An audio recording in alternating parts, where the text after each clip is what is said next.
Welcome back to my channel. ഇന്നത്തെ നമ്മുടെ recipe എന്ന് പറയുന്നത് നല്ല നോർത്ത് ഇന്ത്യൻ സ്റ്റൈലിൽ സോയ ചങ്ക്സ് കൊണ്ട് ഉണ്ടാക്കാൻ പറ്റിയ ഒരു അടിപൊളി കറിയാണ്. ചപ്പാത്തിന്റെയും പൂരിന്റെയും പൊറോട്ടന്റെയും അതുപോലെ തന്നെ നല്ല അപ്പത്തിന്റെയും കൂടെ ഒക്കെ കഴിക്കാൻ പറ്റിയ ഒരു അടിപൊളി കറിയാണ്. അപ്പൊ എല്ലാവരും ഇതൊന്ന് ട്രൈ ചെയ്ത് നോക്കുക. നോർത്ത് ഇന്ത്യൻസിന്റെ ഒരുവിധം കറികളൊക്കെ നല്ലൊരു ടേസ്റ്റ് ആണ് ഉണ്ടാവുക. അപ്പൊ എല്ലാവരും ഇതൊന്ന് ട്രൈ ചെയ്ത് നോക്കുക. അപ്പൊ അതിന് വേണ്ടിയിട്ട് ആദ്യം തന്നെ നമുക്ക് സോയാ ചങ്ക്സ് വേണം. അപ്പൊ ഇത് കുറച്ച് അത്യാവശ്യം വലിയ സോയാ ചങ്ക്സ് ആണ്. അതുകൊണ്ട് തന്നെ ഞാൻ ഏകദേശം ഒരു 300 ഗ്രാമോളം സോയാ ചങ്ക്സ് ആണ് ഞാൻ എടുത്തിരിക്കുന്നത്.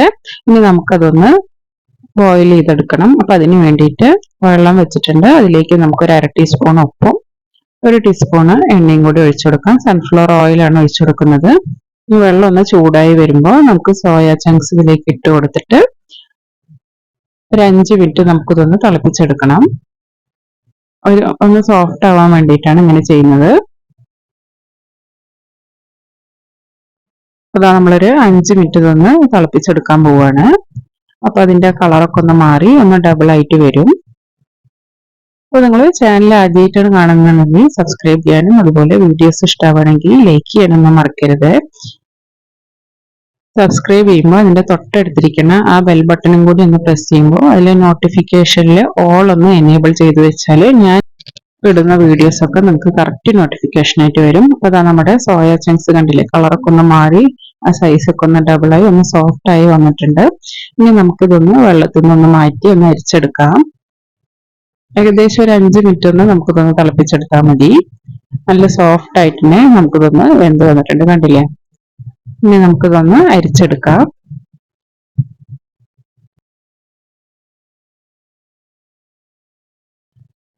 നമ്മളൊരു അരിപ്പ വെച്ചിട്ട് ആ സോയ ചങ്ക്സ് ഒക്കെ ഒന്ന് അരിച്ചെടുക്കുകയാണ് ചെയ്യുന്നത്. ഇനി ഇതിലത്തെ വെള്ളം ഉണ്ടെങ്കിൽ അതൊന്ന് നമുക്കൊന്ന് പിഴിഞ്ഞ് കളയണം. ഇപ്പൊ ചൂടോട് കൂടി ഉള്ളത് കൊണ്ട് തന്നെ ഞാൻ ഒരു സ്പൂൺ വെച്ചിട്ടൊന്ന് പ്രസ് ചെയ്ത് കൊടുക്കുകയാണ് ചെയ്യുന്നത്. ഒന്ന് ചൂടാറിയ ശേഷം നല്ല രീതിക്ക് ഒന്ന് അമർത്തിയെടുത്താലും മതി. കൈ വെച്ചിട്ടൊന്ന് അമർത്തി കഴിഞ്ഞാൽ അതിൽ എക്സ്ട്രാ വെള്ളം ഉണ്ടെങ്കിൽ അതൊക്കെ ഒന്ന് പോയി കിട്ടും. അപ്പൊ നമുക്ക് അതുപോലെ ഇങ്ങനെ സ്പൂൺ വെച്ചിട്ടൊന്ന് പ്രസ് ചെയ്ത് കൊടുക്കാം.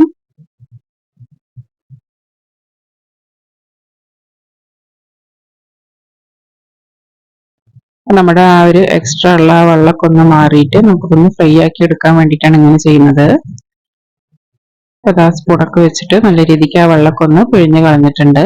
ഇനി നമുക്ക് ഇതിലേക്ക് ഫ്രൈ ചെയ്യാൻ ആവശ്യമുള്ള മസാല എന്തൊക്കെയാണെന്ന് നോക്കാം. കാശ്മീരി മുളക് പൊടിയാണ് ഞാൻ എടുത്തിരിക്കുന്നത്. അത് 1 ടീസ്പൂണും 1/2 ടീസ്പൂൺ കുരുമുളക് പൊടിയും കൂടി ഇട്ട് കൊടുക്കുന്നുണ്ട്. ഇനി നമുക്ക് ഇതിലേക്ക് ഒരു 1/4 ടീസ്പൂൺ മഞ്ഞൾപ്പൊടി, അതുപോലെ തന്നെ ഈ ഒരു മസാലയ്ക്ക് ആവശ്യമായിട്ട് ഒരു 1/4 ടീസ്പൂൺ മാത്രം ഉപ്പ് ഇട്ട് കൊടുത്തിട്ടുണ്ട്. കാരണം നമ്മൾ ഓൾറെഡി സോയാബീൻ വേവിക്കുമ്പോൾ ഉപ്പിട്ടിട്ടാണ് വേവിച്ചത്. ഇനി നമുക്കിതിലേക്ക് ഒരു മുട്ട പൊട്ടിച്ചൊഴിക്കാം. അപ്പൊ നമ്മൾ മുട്ടയും കൂടി ഇട്ടിട്ട് ഒന്ന് മിക്സ് ചെയ്ത് കൊടുക്കാം. ഈ ഒരു മസാല ഇത്ര തന്നെ വേണ്ടുള്ളൂ. കാരണം നമ്മൾ ഇനി ഇതൊരു മസാല ആക്കിയിട്ട് അതിലേക്കാണ് ഈ ഫ്രൈ ചെയ്ത സോയ ചങ്ക്സ് ഇടാൻ പോകുന്നത്. അതുകൊണ്ട് നമുക്കൊരു മൈൽഡ് ആയിട്ടുള്ള ഒരു ഫ്ലേവർ മാത്രം ആ ഒരു സോയാബീനിൽ ഉണ്ടായാൽ മതി. ഒരുപാട് അങ്ങനെ ക്രിസ്പി ആക്കി ഫ്രൈ ആക്കണമെന്നില്ല. ചെറിയ രീതിക്ക് തന്നെ ഒന്ന് നമുക്കൊന്ന് ഫ്രൈ ആക്കി എടുത്താൽ മതി.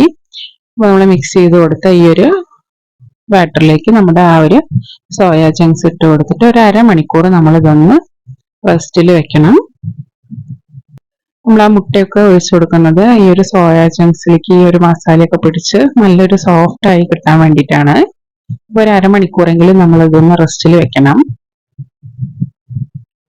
നോർത്ത് ഇന്ത്യൻസിന്റെ ഒരുപാട് മസാലകളുണ്ട്. അപ്പൊ അതൊക്കെ ഒരു ഡിഫറെന്റ് ടേസ്റ്റ് ആണ് ഉണ്ടാവുക.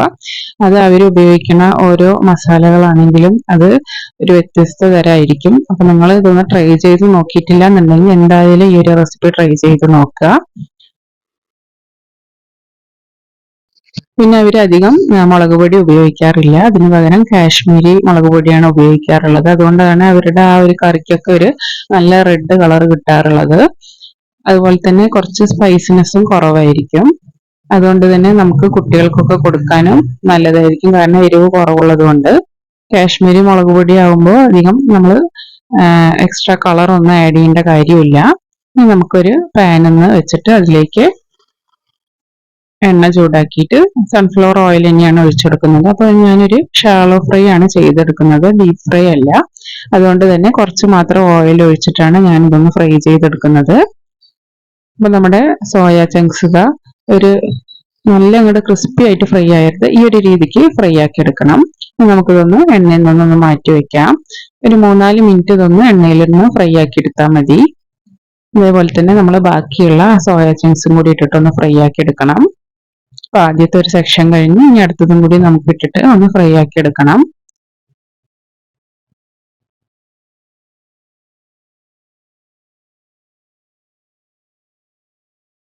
അപ്പൊ അതും കൂടി നമ്മൾ ഫ്രൈ ആക്കി എടുത്തിട്ടുണ്ട്. ഇനി നമുക്ക് അതേ ഓയിലിൽ തന്നെയാണ് നമ്മൾ ആ ഒരു ഗ്രേവി ഉണ്ടാക്കാൻ പോകുന്നത്. ആ ഒരു ഓയിലിലേക്ക് തന്നെ ഏകദേശം 1 ടേബിൾ സ്പൂണോളം സൺഫ്ലവർ ഓയിലാണ് അതിലുള്ളത്. ആ ഒരു മസാലയിലേക്ക് 1/2 ടീസ്പൂൺ ചെറിയ ജീരകം, 1/2 ടീസ്പൂൺ വലിയ ജീരകം കൂടി ഇട്ട് കൊടുക്കുന്നുണ്ട്.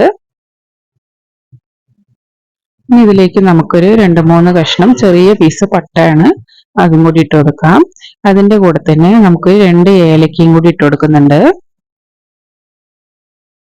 ഇനി നമുക്ക് 1 ഗ്രാമ്പുവാണ്, അതും കൂടി ഇട്ട് കൊടുത്തിട്ടുണ്ട്. അതൊന്ന് ജസ്റ്റ് ഒന്ന് ആ ഒരു എണ്ണയിൽ ഒന്ന് സോട്ട് ചെയ്തെടുക്കാം. ഇനി നമുക്ക് വേണ്ടത് ഒരു സവാളയാണ്. അപ്പൊ ഏകദേശം ഒരു വലിയ സവാള തന്നെയാണ് എടുത്തിരിക്കുന്നത്. അതൊന്ന് ചെറുതായി ചോപ്പ് ചെയ്തത് അതും കൂടി നമുക്ക് ഈ ഒരു ഓയിലിലേക്ക് ഇട്ട് കൊടുക്കാം. അപ്പൊ ഞാനിപ്പോ അധികം ചോപ്പറിൽ വെച്ചിട്ട് തന്നെയാണ് എല്ലാതും ചോപ്പ് ചെയ്തെടുക്കുന്നത്. നമുക്ക് പെട്ടെന്ന് തന്നെ നമുക്ക് ഈ ഒരു പണികളൊക്കെ സിമ്പിൾ ആക്കി കിട്ടും. അപ്പൊ അതാ ആ ഉള്ളിന്റെ കളറൊക്കെ ഒന്ന് നല്ല രീതിക്ക് തന്നെ ഒന്ന് മാറി വരണം, എന്നാലേ നമുക്ക് ആ കറക്റ്റ് ടേസ്റ്റ് വരുള്ളൂ.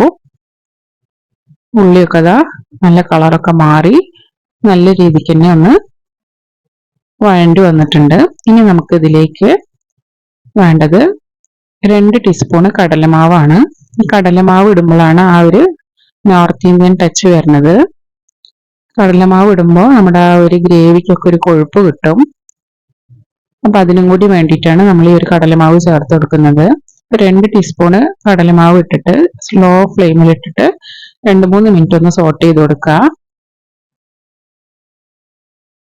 ആ കടലമാവ് ഇടുമ്പോൾ തന്നെ നമ്മുടെ ആ ഒരു മണം നമുക്ക് വേറെ മനസ്സിലാക്കാൻ പറ്റും. കാരണം എന്താന്ന് പറഞ്ഞു കഴിഞ്ഞാൽ നമ്മൾ കടലമാവ് വെച്ചിട്ട് നമ്മൾ മൈസൂർ പാക്കൊക്കെ ഉണ്ടാക്കുമ്പോൾ ആ ഒരു കടലമാവ് വെച്ചിട്ടാണല്ലോ ഉണ്ടാക്കുക. അപ്പൊ ഒരു നല്ലൊരു മണമാണ്. 2-3 മിനിറ്റ് നമുക്കൊന്ന് സോട്ട് ചെയ്ത് കൊടുത്ത ശേഷം 1/2 ടീസ്പൂണ് ഇഞ്ചി വെളുത്തുള്ളി പേസ്റ്റും കൂടി ഇതിലേക്ക് ഇട്ട് കൊടുക്കാം. അതും കൂടി ഇട്ടിട്ട് നല്ല രീതിക്ക് തന്നെ ആ ഒരു പച്ചമണം മാറുന്നത് വരെ ഒന്ന് ഇളക്കി കൊടുക്കാം.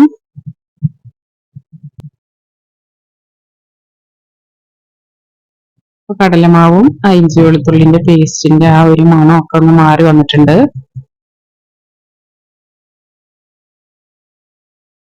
ഇനി നമുക്ക് ഇതിലേക്ക് ഒരു തക്കാളി അത് ചെറുതായി ചോപ്പ് ചെയ്ത് ഇതിലേക്ക് ഇട്ട് കൊടുക്കുന്നുണ്ട്.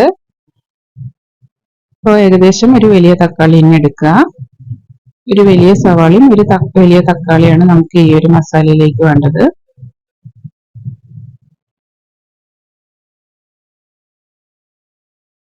ഇനി നമുക്ക് ഇതിലേക്കുള്ള മസാലകൾ എന്തൊക്കെയാണെന്ന് നോക്കാം.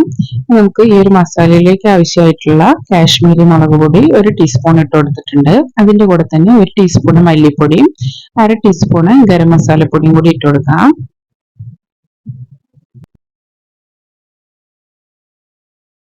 നമുക്കൊരു 1/4 ടീസ്പൂൺ മഞ്ഞൾപ്പൊടി, പിന്നെ ഈ ഒരു മസാലയിലേക്ക് ആവശ്യമായിട്ടുള്ള ഉപ്പും കൂടി ഇട്ട് കൊടുക്കുന്നുണ്ട്. ഒരു 1/2 ടീസ്പൂൺ ഉപ്പും കൂടി ഇട്ട് കൊടുത്തിട്ട് ഇതൊന്ന് വഴറ്റി കൊടുക്കണം.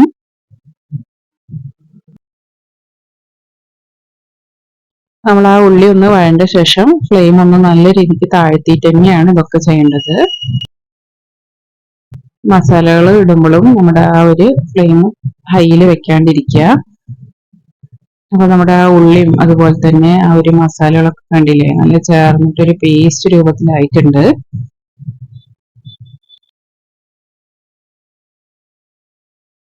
നമ്മൾ ആ കടലമാവ് ഇട്ടത് കൊണ്ടാണ് ഇത്ര തിക്കായിട്ടുള്ളത്. ഇനി നമുക്ക് ഇതിലേക്ക് 1 ഗ്ലാസ് ചൂടുള്ള വെള്ളമാണ് ഒഴിച്ചു കൊടുക്കുന്നത്. ആദ്യം നമുക്ക് 1 ഗ്ലാസ് ചൂടുള്ള വെള്ളം ഒഴിച്ചു കൊടുക്കാം.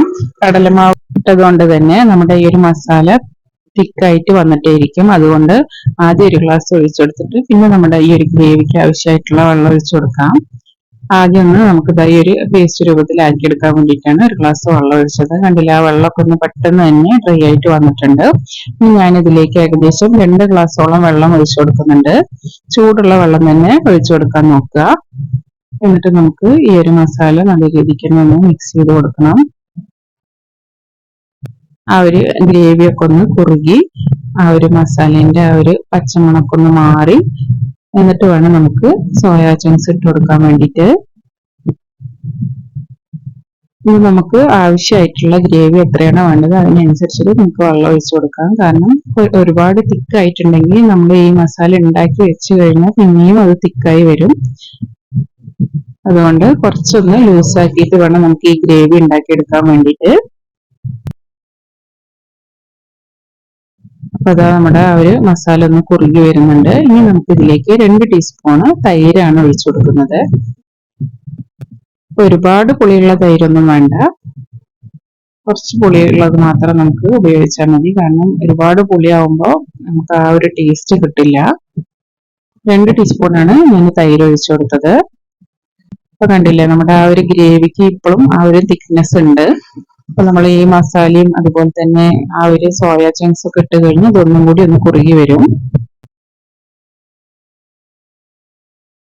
അപ്പൊ നമ്മുടെ മസാലയൊക്കെ ഒന്ന് തിളച്ച് വന്നിട്ടുണ്ട്. ഇതിലേക്ക് ഒരു 1/2 ടീസ്പൂണ് ഉപ്പും കൂടി നമ്മൾ ഇട്ട് കൊടുക്കുന്നുണ്ട്. കാരണം നമ്മൾ വെള്ളം ഒഴിച്ചല്ലോ, അതുകൊണ്ട് തന്നെ കുറച്ചും കൂടി ഉപ്പ് ഇട്ട് കൊടുക്കാം. അപ്പൊ നമ്മുടെ ഈ ഒരു സോയാ ചങ്ക്സിന്റെ ഗ്രേവി ഏകദേശം ഒന്ന് കുറുകി വന്നിട്ടുണ്ട്.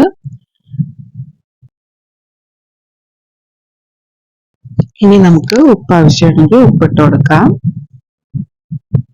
അപ്പൊ അത് നല്ല രീതിക്ക് തന്നെ ഒന്ന് തിളച്ച് വരുന്നുണ്ട്. ഇനി ഇതിലേക്ക് കുറച്ചൊരു എരിവിന് വേണ്ടിയിട്ട് ഒരു 1/2 ടീസ്പൂണും കൂടി കുരുമുളക് നമ്മൾ ഇട്ട് കൊടുക്കുന്നുണ്ട്. നമുക്ക് സോയാ ചങ്ക്സ് ഫ്രൈ ചെയ്യുമ്പോഴാണ് നമ്മൾ കുരുമുളക് പൊടി ഇട്ട് കൊടുത്തത്, മസാലയിൽ ഇട്ട് കൊടുത്തിട്ടുണ്ടായിരുന്നില്ല.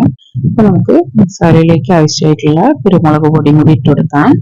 ഇനി നമുക്ക് നമ്മൾ ഫ്രൈ ചെയ്ത് വെച്ചിരിക്കുന്ന സോയാ ചങ്ക്സും കൂടി ഇതിലേക്ക് ഇട്ട് കൊടുക്കുന്നുണ്ട്.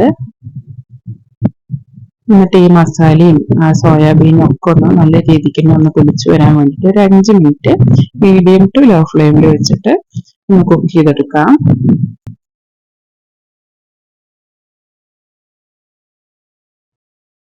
നല്ല അടിപൊളി മസാലയാണ്, നിങ്ങൾ കാണുമ്പോൾ തന്നെ മനസ്സിലാവും. നല്ലൊരു കുഴമ്പ് രൂപത്തിലാണ് നമുക്ക് കിട്ടിയിട്ടുള്ളത്.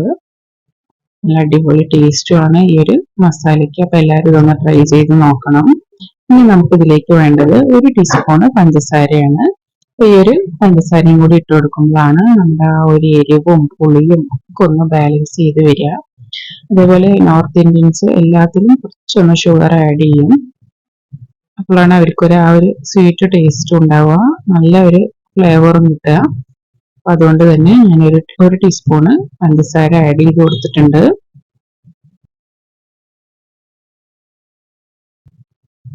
ഏകദേശം നമ്മുടെ സോയാബീന് കറി റെഡി ആയിട്ടുണ്ട്. ഇനി നമുക്ക് ഇതിലേക്ക് വേണ്ടതാണ് കസൂരി മേത്തി. കസൂരി മേത്തി ഒന്ന് ക്രഷ് ചെയ്തെടുത്തതാണ്, അതും കൂടി നമുക്ക് ഇതിലേക്ക് ഇട്ട് കൊടുക്കാം. നോർത്ത് ഇന്ത്യൻസിന്റെ മെയിൻ ആയിട്ടുള്ള ഇൻഗ്രീഡിയൻസ് ആണ് കസൂരി മേത്തിയും അതുപോലെ തന്നെ ആ കടലമാവൊക്കെ. അതൊക്കെ ഇടുമ്പോഴാണ് അവരുടെ ആ ഒരു ഗ്രേവിക്ക് വേറൊരു ടേസ്റ്റ് വരുന്നത്. നമ്മുടെ ആ ഒരു ഗ്രേവിയിൽ നിന്ന് വ്യത്യസ്തമാക്കുന്നതും അതാണ്. അപ്പൊ കസൂരി മേത്തിയും കൂടി ഇട്ട ശേഷം നമുക്ക് അതൊന്ന് തിളച്ച് വരുന്നുണ്ട്. അപ്പൊ നമ്മുടെ സോയാ ചങ്ക്സ് കറി റെഡി ആയിട്ടുണ്ട്. ഇനി നമുക്ക് കുറച്ചും കൂടി ഗ്രേവി കൂടുതലായിട്ട്, കറി കൂടുതലായിട്ട് വേണമെന്നുണ്ടെങ്കിൽ കുറച്ചും കൂടി ചൂടുവെള്ളം ഒഴിച്ചു കൊടുത്താൽ മതി. ഞാൻ ഈ ഒരു തിക്നെസ്സിലാണ് ഇപ്പോൾ ഒന്ന് ഓഫാക്കി വെക്കുന്നത്. കാരണം ഇത് കുറച്ചും കൂടി നമ്മൾ സെർവ് ചെയ്യുന്ന സമയത്ത് ഒന്ന് കുറുകി വരും. അവസാനമായിട്ട് നമുക്ക് കുറച്ച് മല്ലിയിലയും കൂടി ആഡ് ചെയ്തിട്ട് നമുക്കിതൊന്ന് ഓഫാക്കി വെക്കാം. അടിപൊളി ടേസ്റ്റ് ആണ്. അപ്പൊ എല്ലാവരും ഇതൊന്ന് ട്രൈ ചെയ്ത് നോക്കണേ. എന്നിട്ട് നിങ്ങളുടെ അഭിപ്രായങ്ങളൊക്കെ താഴെ കമന്റ് ചെയ്യും കൂടി ചെയ്യാം. ഞാനിതൊന്ന് സേവ് ചെയ്യുന്ന സമയത്ത് ഇതിന്റെ തിക്നെസ് എത്രയാണെന്ന് കാണിച്ചു തരാം. ആ ഒരു കറിയൊക്കെ അതാ കുറുകി കണ്ടില്ലേ, നല്ലൊരു സെമി ഗ്രേവി ടൈപ്പിലാണ് നമുക്ക് ഈ ഒരു സോയാബീൻ കറി കിട്ടിയിട്ടുള്ളത്. നല്ല ടേസ്റ്റുമാണ്. അപ്പൊ എല്ലാവരും ഒന്ന് ട്രൈ ചെയ്ത് നോക്കണേ. അതുപോലെ തന്നെ നമ്മുടെ വീഡിയോസ് ആദ്യമായിട്ട് കാണുന്നവർ ഒരുപാട് പേരുണ്ടാവും, അവരൊക്കെ ഒന്ന് ചാനൽ സബ്സ്ക്രൈബ് ചെയ്യുക. അതുപോലെ വീഡിയോ ഇഷ്ടമാവുകയാണെങ്കിൽ ലൈക്ക് ചെയ്യാനും നിങ്ങളുടെ അഭിപ്രായങ്ങളൊക്കെ താഴെ കമന്റ് ചെയ്യാനൊന്നും മറക്കരുത്. ഇനി അവസാനമായിട്ട് നമുക്ക് സേവ് ചെയ്യുമ്പോൾ കുറച്ചും കൂടി മല്ലിയിലേക്ക് ഇട്ട് കൊടുത്തിട്ട് നമുക്കൊന്ന് സെർവ് ചെയ്യാം. അടിപൊളി ടേസ്റ്റ് ആണ്. എല്ലാവരും ഇതൊന്ന് ട്രൈ ചെയ്ത് നോക്കുക. ഒരു വെറൈറ്റി ടേസ്റ്റിലുള്ള ഒരു ഗ്രേവിയും കൂടിയാണ്. എന്തായാലും ഈ ഒരു വീഡിയോ ഇഷ്ടമായിരുന്നു കരുതുന്നു. ഇതുപോലെ ഒരുപാട് റെസിപ്പീസ് ഞാൻ എൻ്റെ ചാനലിൽ അപ്ലോഡ് ചെയ്തിട്ടുണ്ട്, അതൊക്കെ ഒന്ന് പോയി ചെക്ക് ചെയ്യുക. അപ്പൊ പുതിയൊരു വീഡിയോ ആയിട്ട് കാണാം. Thank you.